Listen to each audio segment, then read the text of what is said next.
Hello દોસ્તો, કેમ છો? મજામાં ને? મિત્રો, આપણે જે ચેપ્ટર નંબર 1 છે પાવર સેમિકન્ડક્ટર ડિવાઇસ, તો એ ચેપ્ટર આપણે ઓલરેડી આમ જોવો તો આપણે 60% સુધી આપણે ચેપ્ટરમાં પૂરું કરી નાખ્યું છે. કેટલા ટકા? 60%.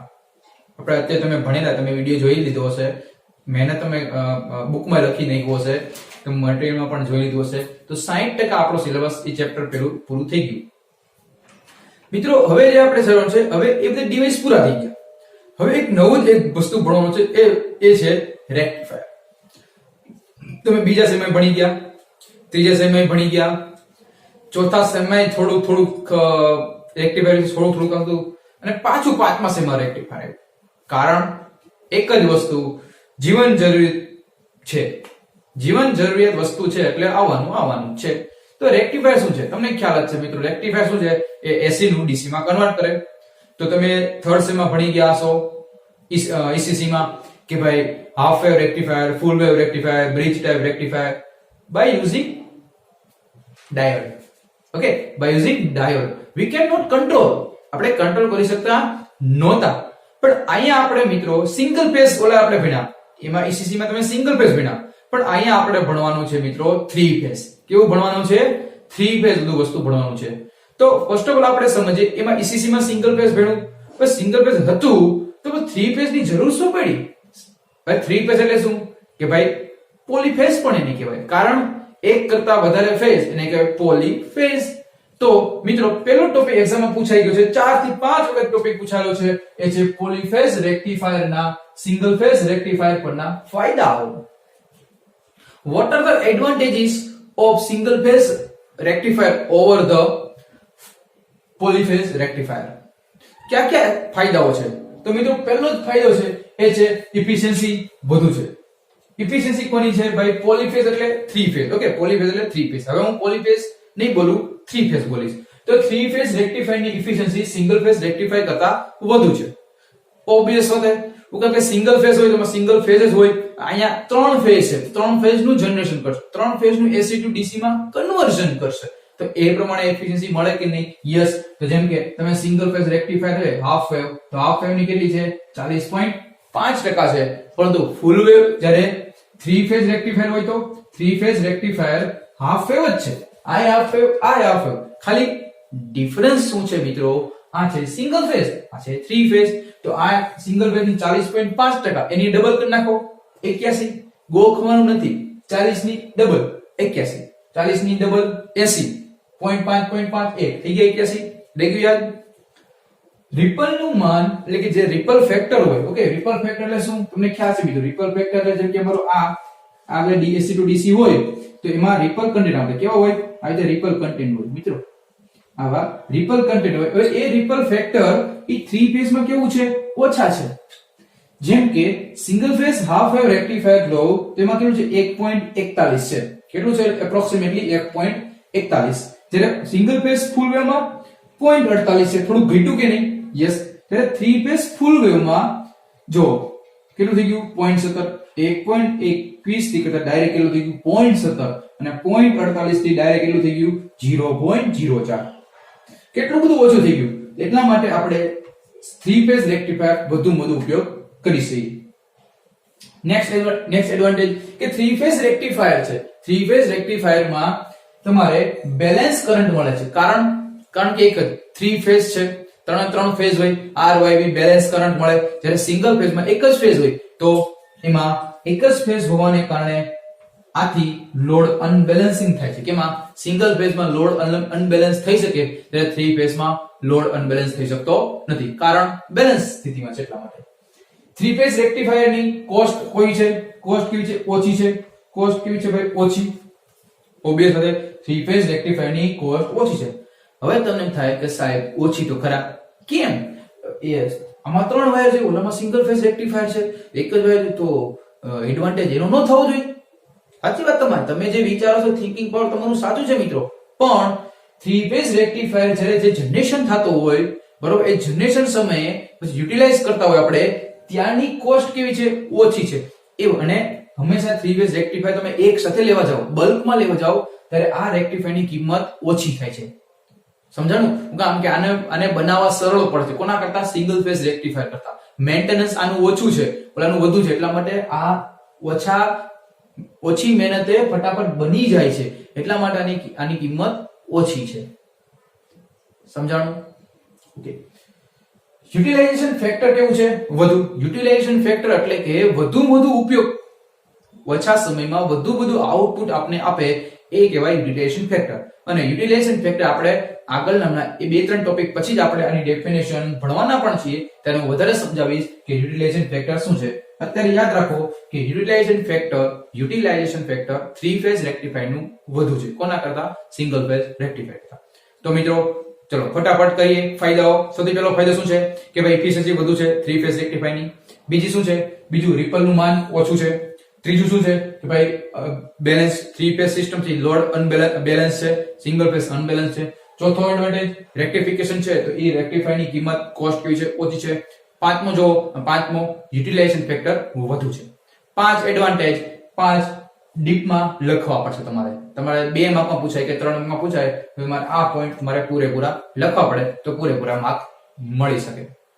ઓકે મિત્રો, ચાલો હવે જોઈએ 3 ફેઝ રેક્ટિફાયર ના ઉપયોગો. What are the advantages of 3 phase rectifier? First one, electric traction. ખ્યાલ છે આપણે ટ્રેક્શન, તમે ચોથા સેમમાં ભણી ગયા. Traction system. Radio and TV ટ્રાન્સમીટરમાં તમે યુઝ કરી શકો. ઇલેક્ટ્રોલિસિસ અને ઇલેક્ટ્રોપ્લેટિંગ. મિત્રો આ તમે ભણી ગયા, ક્યાં ભણી ગયા અમારે કેવું ન જોઈએ. આ તમે ભણી ગયા, ક્યાં ભણી ગયા? તો તમે આ વસ્તુ તમે ડીસી સર્કિટમાં ભણી ગયા. ઓકે, કા ફિઝિક્સમાં બે માંથી તમે ભણી ગયા છો, ઇલેક્ટ્રોલિસિસ અને ઇલેક્ટ્રોપ્લેટિંગ. શું હતું કે ભાઈ ઢોળ ચડાવવાની પ્રક્રિયાને ઇલેક્ટ્રોલિસિસ ઇલેક્ટ્રોપ્લેટિંગ કહેવામાં આવે છે. ઓકે, જેમ કે તાંબાની ચમચી હોય એમાં સોનાનો ઢોળ ચડાવવો હોય તો ઇલેક્ટ્રોપ્લેટિંગ થી આપણે કહી શકીએ. તેમાં રેક્ટિફાયર ની જરૂર પડે, શું કે ડીસી સપ્લાય થતો હોય, મારે ઘર તો એસી, તો એસી નું ડીસી માં કન્વર્ઝન કરવું પડે તો રેક્ટિફાયર ની જરૂર પડે, ત્યારે આપણે 3 ફેઝ રેક્ટિફાયર નો ઉપયોગ કરી શકાય છે. તાંબુ, એલ્યુમિનિયમ વગેરે જે ધાતુ છે એના પ્રોડક્શનમાં આપણે બલ્ક પાવર જ્યારે ડીસી જોતો હોય ત્યારે રેક્ટિફાયર નો ઉપયોગ આપણે કરી શકાય, કારણ કે એસી નું ડીસી માં કન્વર્ઝન રેક્ટિફાયર કરે છે. બેટરી ચાર્જિંગ, થિયેટર લાઇટિંગ સિસ્ટમમાં પણ આપણે રેક્ટિફાયર નો ઉપયોગ કરી શકીએ. અને ડીસી અથવા એસી મોટરને ચલાવવા માટે આપણે શું યુઝ કરીશું? આપણે રેક્ટિફાયર નો ઉપયોગ કરી શકીએ. તો મિત્રો આ હતા 3 ફેઝ રેક્ટિફાયર ના ઉપયોગો. હવે આપણે નેક્સ્ટ ટોપિક ભણવાના છે, એ છે 3 phase half wave converter, the very most important. A start કરીએ.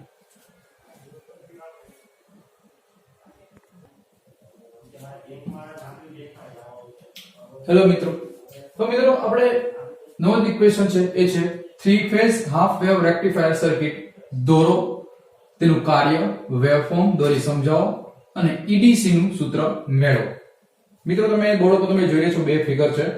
સૌથી પહેલા તમને ક્વેશ્ચન પૂછ્યું છે કે રેક્ટિફાયર સર્કિટ દોરો. શું કીધું છે? રેક્ટિફાયર સર્કિટ દોરવાની કીધી છે. તો સૌથી પહેલા આપણે રેક્ટિફાયર સર્કિટ તમે જોવો છો એ સર્કિટ છે એ દોરી છે.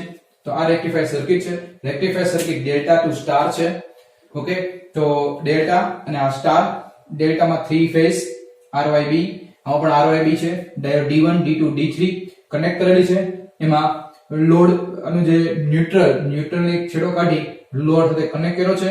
અને આ છે મારો એનોડ, આ છે કેથોડ. તો કેથોડની તમારી સામે મટીરીયલ છે જ. મટીરીયલમાં તમે જોશો, એક વખત વાંચશો તો આરામથી તમને ખબર પડી જશે હું શું કહું છું. ઓકે, અત્યારે તમે સમજો કેવા હું માંગે છે. આકૃતિમાં દર્શાવ્યા પ્રમાણે એટલે ડેલ્ટા ટુ સ્ટાર આકૃતિમાં દર્શાવ્યા પ્રમાણે દર્શાવવામાં આવ્યું છે. અહીંયા ડાયોડ D1 D2 D3 છે, એનો કેથોડ છે એ સાથે જોડેલું છે. એને એનોડ છે તો એનોડ સાથે એક છેડો ન્યુટ્રલ સાથે જોડાયેલો છે, ન્યુટ્રલ. અને આનો કેથોડ છે, કેથોડને એક સાથે જોડી લોડ સાથે જોડવામાં આવ્યો છે.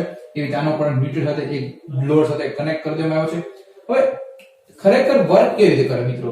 હવે 3 ફેઝ રેક્ટિફાયર છે તો 3 ફેઝ 3 ફેઝ કેવી રીતે વર્ક કરે? એક ફેઝ હતું તો ખબર પડી જાય ફોરવર્ડ બાયસ વર્ક કરે તો આરામથી આપણે ખ્યાલ આવીએ. પણ 3 ફેઝ હોય તો શું કરું? તો મિત્રો જુઓ, તો સૌથી પહેલા આ 3 ફેઝ છે. હવે 3 ફેઝ મિત્રો, આ 3 ફેઝ છે. સૌથી પહેલા દોરવા કે ટ્રીક કહું, શીખો મિત્રો. જુઓ અહીંયા આગળ કેવી રીતે કરશું? સૌથી પહેલા મિત્રો આપણે આ R Y B, ઓકે, એટલે કે આમાં દોર નાખવાનું. પછી એના કટકા કરી નાખવાના. કેટલા? 2 કટકા કરી નાખ્યા. ઉપરથી સ્ટાર્ટ કરો, જોડતા જાઓ, પેલું જોડતા જાઓ, થઈ ગયું. પછી નીચેથી સ્ટાર્ટ કરવાનું, ઉપરથી સ્ટાર્ટ કરો ત્યારે પેલું જોડવાનું, નીચેથી સ્ટાર્ટ કરો તો નીચેનું જોડતું જવાનું. જોડાઈ ગયું, જોવો, જોડતા જાઓ, બની ગયું આ. ઓકે, આ તો મેં અલગ અલગ રીતે એટલા માટે દર્શાવ્યું છે તમને ખ્યાલ રહે. ઓકે, પેલો છે r y b 0 to pi, pi to 2 pi, 2 pi to 3 pi. Okay, હવે મિત્રો જ્યારે 0 કન્ડિશન હશે, જો શું થાય, જ્યારે 0 કન્ડિશન હશે ત્યારે શું થશે, જ્યારે 1 થી 2 પોઈન્ટ ઉપર પહોંચશે. જેમ કે આ તો ધીમે ધીમે આગળ વધતું જાય છે, આ ધીમે ધીમે ઘટતું જાય છે. તો અહીંયા આ જે b પોઈન્ટ છે, b પોઈન્ટ એ તો નેગેટિવ છે, એટલે કે આ b એટલે y એટલે મારો કયો આ. હવે એની સાથે કયો ડાયરેક્ટ d2. હવે d2 તો કયો ઓન જ નહીં થાય, કારણ કે અહીંયા આવી ગયો નેગેટિવ સપ્લાય. તો નેગેટિવ અને પોઝિટિવ, તો આ ડાયોડ રિવર્સ બાયસમાં આવશે. જ્યારે આ બે ડાયોડ કેવા d1 અને d3 કેવા ફોરવર્ડ બાયસમાં આવશે. d3 તો d3 જો d3 આયા છે, તો d3 ફોરવર્ડ બાયસમાં આવી ગયો, એટલે આ d3 ફોરવર્ડ બાયસમાં આવે, એટલે અહીંથી કન્ટિન્યુઅસ લોડ મારો ચાલુ રહે d3. હવે જ્યારે આ શું કરશે, જેવું આ પૂરું થશે મિત્રો, જો ધીમે ધીમે આ પૂરું થાય, હવે એની સાથે સાથે પાછો બીજો પોઈન્ટ આવી ગયો, કેનો આ વધે છે. તો બે r અને y ફેઝ બે કેવા થઈ ગયા, અહીંયા b ફેઝ અને r ફેઝ એ બે કેવા ઇન્ટરલિંક થાય છે. શું થાય છે એને કહેવાય ઇન્ટરલિંક, એકબીજા સાથે ઇમ્પોઝ થાય છે એવું કહેવાય, એટલે એકબીજા સંકળાય છે, ભેગા થાય છે. તો એ જ્યારે આ પૂરું થાય ત્યારે આ શરૂ થાય, જેવું પૂરું થાય ડાયરેક્ટ d1 થઈ જાય, ઓન થઈ જાય, d1 ઓન થઈ જાય. પછી જ્યારે e પૂરું થશે તો પાછો જેવો કે પાછો e પૂરું થાય ડાયરેક્ટ થઈ જાય b, તો b પાછો પોઝિટિવ માં આવી ગયું, તો d2. પછી આ બધું જોવો તો ધીમે ધીમે આ બધું જેવા ઘટી ગયો, તો હવે કોણ થાય d3, એટલે ખાલી ને ખાલી શું થાય d3. તો મિત્રો આવી રીતે મિત્રો જે તમારો ડાયોડ કન્ડક્શન મોડમાં આવશે એને કહેવાય કન્ડક્શન મોડ. કન્ડક્શન મોડ એટલે જો અહીંયા કન્ડક્શન મોડ ક્યાં છે 1 to 2, 2 to 3, 3 to 4, 4 to 5, 5 to 6. એટલે કન્ડક્શન મોડમાં આવ્યો કહેવાય, એટલે કે ફોરવર્ડ બાયસ માં ડાયોડ આવ્યો કહેવાય. સમજો મિત્રો, અને 3 ફેઝ હાફ વેવ રેક્ટિફાયર કહેવાય. તો મિત્રો તમારી સામે મટીરીયલ છે, મટીરીયલમાં એકવાર જોતા જાઓ, હું પણ એક વાંચી લઉં છું, તમને કઈ વાંધો આવે નહીં. આમાં એક કરતા વધારે ડાયોડનો એનોડનો એક સાથે ધન બને છે, પરંતુ ડાયોડનો એનોડનો સૌથી વધારે ધન થાય ત્યારે ડાયોડનું કરંટ બંધ કરવા લાગે. સાચી વાત, આ પોઝિટિવ થાય તો જ ફોરવર્ડ બાયસમાં આવે કે નહીં? યસ. એક ઉપર r ફેઝ નો વોલ્ટેજ શૂન્ય છે ને શૂન્ય. હવે y ફેઝ નો વોલ્ટેજ ઋણ છે, જો y ફેઝ નો વોલ્ટેજ ઋણ છે અને b ફેઝ નો ધન છે, તો d3 મારું વહન કરે. રેડી? ઓકે ને? હવે લોડ કરંટ b ફેઝ માંથી, લોડ કરંટ છે એ b ફેઝ માંથી, જેમ કે અહીંથી લોડ કરંટ વહે લાગશે, અહીંથી કરંટ લેવાય એટલે અહીંથી આમ ફોલો થઈ જાય, આખી સર્કિટ પૂરી થઈ ગઈ ને મિત્રો. તો d3 મને મેળવો. તો આવી રીતે ક્યાં સુધી, જ્યાં સુધી મારો 2 પોઈન્ટ આવે નહીં ત્યાં સુધી. જ્યારે 2 પોઈન્ટ આવે ત્યારે આ કન્ડક્શન મોડમાં આવી જાય, ત્યારે d1 કન્ડક્શન મોડમાં આવી જાય. તો મિત્રો આવી રીતે d3 d1 d2 d3 d1 d2 d3 continue મારું ચાલુ રહે, અને આવી રીતે મને કન્ટિન્યુઅસ સપ્લાય મળતો રહે. ઓલામાં સિંગલ ફેઝ રેક્ટિફાયરમાં એક વખત ફોરવર્ડ બાયસ, રિવર્સ બાયસમાં કાઈ મળે ત્યારે ઊભું રહેવાનું, સુઈ જવું થોડી વાર, પછી બધું ડી પાછું ફોરવર્ડ બાયસ, ત્યારે પાછું શરૂ થાય. આમાં તમને કન્ટિન્યુઅસ મળશે, પણ આમાં પણ મને મજા આવી નહીં. શું કામ? કારણ કે આ થોડાક સમય માટે બંધ રહે છે. આ જો 0 0 0 બંધ થાય છે. તો એટલા જ માટે મિત્રો નવો ઇક્વેશન જે આપણે નેક્સ્ટ લેક્ચરમાં કરશું એ છે ફૂલ વેવ રેક્ટિફાયર. શું છે? ફૂલ વેવ રેક્ટિફાયર. તો મિત્રો એની પહેલા સમજી લઈએ આની લાક્ષણિકતા કે છે, લક્ષણો કે છે. તો સૌથી પહેલા મિત્રો જો અહીંયા માત્ર ને માત્ર એક જ ડાયોડ કન્ડક્શનમાં એક સમય એક જ કન્ડક્શન મોડમાં આવે છે. d1 તો d1 જ ઓન થાય, d2 તો d2 જ ઓન થાય, d3 તો d3 થાય. માત્ર એક સમય એક જ ડાયોડ કન્ડક્શન મોડમાં આવે છે. દરેક ડાયોડ d1 હોય, d2 હોય, d3 હોય, કેટલા સમય સુધીમાં, કેટલા સમયગાળામાં 2π/3, એટલે કે એટલા સમયગાળામાં સુધીમાં જ વહન કરવા લાગે છે. રિપલ ફેક્ટર કેટલા છે? જે અમારો કન્ટેન્ટ આવતા હોય હાર્મોનિક્સ એ કેટલું છે? 17%. કેટલું છે? 17% છે. ફ્રીક્વન્સી કેટલી? 3f. હવે એમ કેમ ખબર પડે રિપલ ફ્રીક્વન્સી? જેટલા ફેઝ, કેટલા ફેઝ છે? 3 ફેઝ તો 3f, 6 ફેઝ તો 6f. જેટલી રિપલ ફ્રીક્વન્સી એટલે શું? જેટલા ફેઝ એટલે રિપલ ફ્રીક્વન્સી. ઇફિશિયન્સી કેટલી છે? 86%, સોરી 96%. અને આનો peak inverse voltage peak inverse voltage મિત્રો PIV શું કહેવાય ને પીક ઇન્વર્સ વોલ્ટેજ કેટલો છે √3 em કેમ √3 કારણ કે અહીં સ્ટાર છે તો સ્ટાર માંથી ડેલ્ટા માં કન્વર્ઝન કરવું હોય તો √3 વડે ગુણવું પડે વોલ્ટેજ ને √3 વડે શું કરવું પડે ગુણવું પડે એટલા માટે √3 વડે મેં ગુણ્યા સમજાયું મિત્રો તો આ વસ્તુ કમ્પ્લીટ થઈ ગયું તો મિત્રો સૌથી પહેલા ક્વેશ્ચન આપણો શું હતો કે 3 ફેઝ હાફ વેવ રેક્ટિફાયર ની સર્કિટ દોરાઈ ગઈ તેનું કાર્ય તમારી બુકમાં છે સમજાવી દીધું મેં વેવફોર્મ દોરો દોરાઈ ગયા અને હવે આપણે જોવાનું છે EDC નું સૂત્ર મેળવો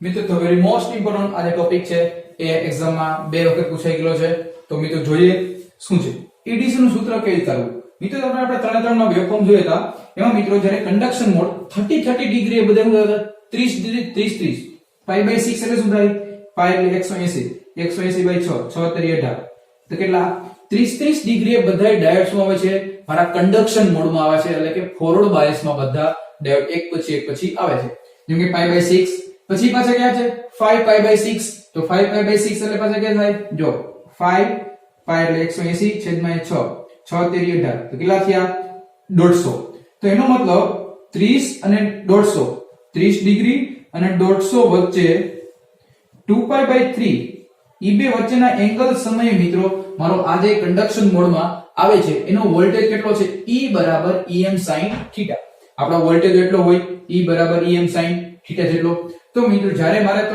છે મારે સપ્લાય વોલ્ટેજ જોઈએ છે DC શું છે DC મારે સપ્લાય વોલ્ટેજ જોઈએ છે આઉટપુટ વોલ્ટેજ તો I બરાબર શું થાય આપને ખબર છે સૂત્ર ઓહમનો નિયમ I બરાબર શું V/R V એટલે E E/RL E એટલે શું થાય Em sin θ છેદમાં RL IDC હવે એટલા સમયનો મારો કરંટ છે એ કરંટ મારે કેવી રીતે ફાઇન્ડ કરો જેમ કે આ જ કરંટ છે કેપિટલ કરંટ I એવરેજ તો કરું છે આ આખું કરું ઓકે આખો કરું છે ઓકે આ કરું તો કરુની અંદર જે ઘેરાતું ક્ષેત્રફળ છેદમાં બેઝ એટલે આધાર તમે આધાર પણ લખી શકો ઓકે તો જ્યારે કોઈ પણ જ્યારે વેવફોર્મ હોય અને વેવફોર્મ તમારે શું થતું હોય એનું ક્ષેત્રફળ ફાઇન્ડ કરવું હોય ત્યારે આવું સૂત્ર છે મિત્રો આ સૂત્ર તમારે યાદ રાખવું જ પડશે પછી શું થાય શું છે તો કેટલા 3 ફેઝ છે એટલે 3 અને કોણ છે Q છે કરંટ તો I dθ ને ક્યાંથી ક્યાં સુધી pi/6 થી 5π/6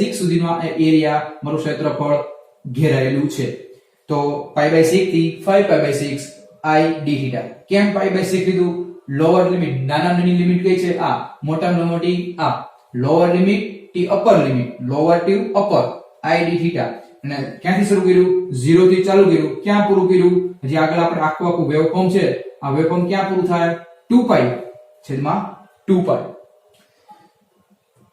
છે કોમન કાઢી લીધા તો વધ્યું શું અહીંયા pi/6 5π/6 I એટલે શું થાય I એટલે હું લખી શકું Em sin θ છેદમાં RL Em sin θ છેદમાં RL dθ ઓકે હવે આમાંથી હું Em કોણ કાઢું Em કોમન કાઢી નાખું અને RL પણ કોમન કાઢી નાખું કેમ કે કોન્સ્ટન્ટ છે કાઢી નાખું Em અને RL કોમન કાઢી નાખા વધ્યું શું ખાલી sin θ તો sin θ નું ઇન્ટિગ્રેશન શું થાય sin θ નું ઇન્ટિગ્રેશન -cos θ અપર લિમિટ મૂકો પેલા અપર લિમિટ મૂકી માઈનસ લોઅર લિમિટ મૂકી -3em માઈનસ કોમન કાઢી લીધા હવે cos pi/6 તો મિત્રો તમારે KC છે cos માં તમે લખશો cos pi/6 ડાયરેક્ટ તમને આન્સર આવશે -√3/2 ઓકે આવું ન કરવું ડાયરેક્ટ તમે આન્સર મેળવી શકો છો તો મેં તો કીધું કે 5π/6 એટલે -√3/2 અને cos pi/6 એટલે -√3/2 જો છેદ સરખો અંશનો સરવાળો થાય તો છેદ સરખો તો √3 2√3 માઈનસ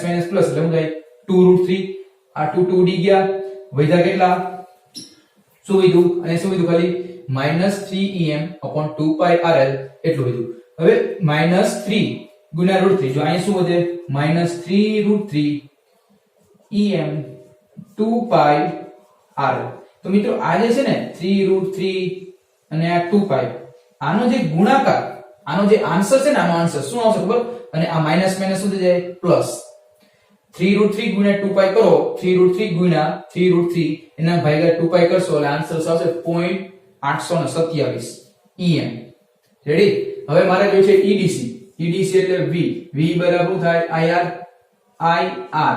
I એટલે મને મળી ગયો 0.827 em RL એટલે RL અને છેદમાં તો RL હતું જ, આના છેદમાં નહીં રહ્યું.